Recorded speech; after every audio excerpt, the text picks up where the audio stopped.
Hello everyone, and welcome back to another Entertainment Highlights. I'm your host, Daniel. Today I want to travel back to the past and talk about some new and old time travel movies that just caught my eye or are just plain iconic. Before I jump into that, the Oscars premiered on March 27th and the full award winners have been revealed. Ariana DeBose won Best Supporting Actress for West Side Story, the same award Rita Moreno won for the same role in the same movie in 1961. The Oscars also made history because of Troy Kotsur, who was the first deaf male actor who won Best Supporting Actor for his work in Coda.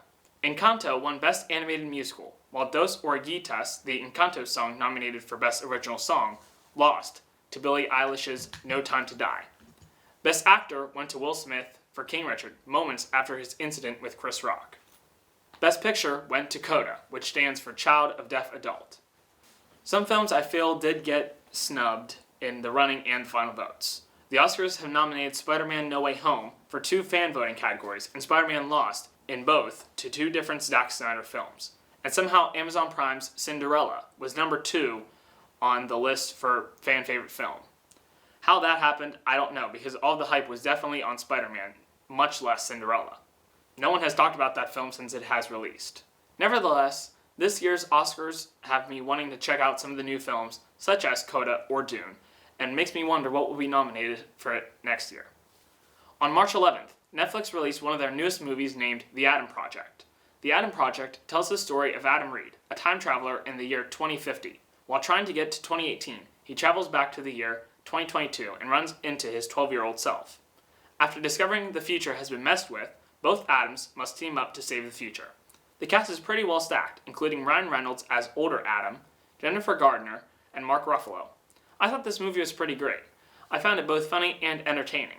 The chemistry between Reynolds and Walker Scobell, who plays young Adam, was great, and they really acted like they were the same person.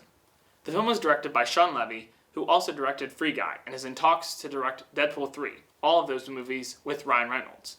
I recommend checking out this movie, which is now streaming on Netflix. What do you say, kid? Punch that shit. Oh, yeah.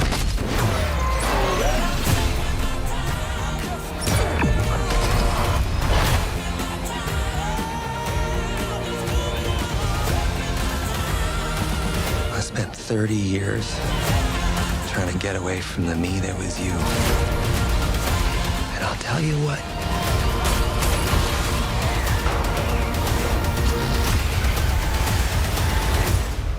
You were the best part all along. I rate it an 8 out of 10.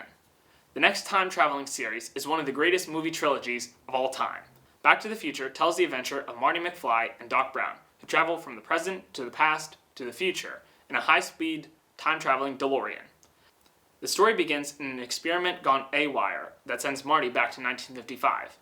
After meeting his parents and intervening with the timeline, he must make his parents fall in love or he will cease to exist.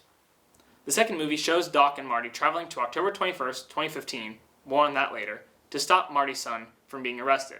But as doing so, someone steals the DeLorean to change their future.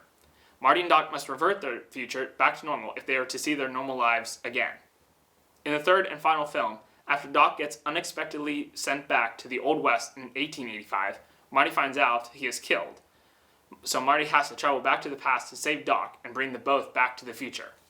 The films have an amazing cast, with Michael J. Fox as Marty, Christopher Lloyd as Dr. Emmett Brown, Leah Thompson as Lorraine Baines, and Elizabeth Shue as Jennifer Parker in episodes 2 and 3.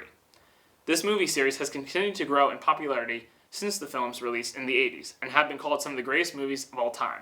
It has become an iconic piece of media, from iconic quotes such as "Great Scott" to great songs from the movie, such as Power of Love and Back in Time, both played by Huey Lewis and the News, and an iconic score from Alan Silvestri.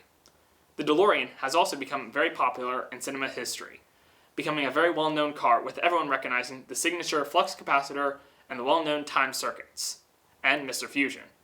October 21st, 2015 was important because it is known as Back to the Future Day, where that was the day the duo traveled to. Comparing their future to ours, they have a lot more that I wish we had, such as flying cars or hoverboards. It is one of my favorite trilogies to watch whenever it is playing, and I recommend checking out the trilogy as it has something everyone can enjoy. The way I see it, if you're gonna build a time machine into a car, why not do it with some style? Hey, McFly! this is a big one, the one I've been waiting for all my life. You're my mom. You're my mom.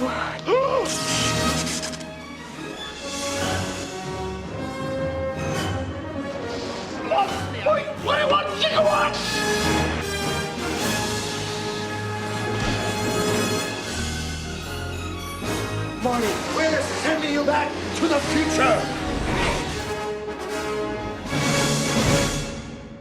For my rating of the trilogy, I give it a 10 out of 10. Thanks for checking out this latest episode of Entertainment Highlights. Next time, vengeance is finally coming with the review of The Batman, and I will also give my review of the first episode of Marvel Studios' Moon Knight. Until next time, that's all, folks.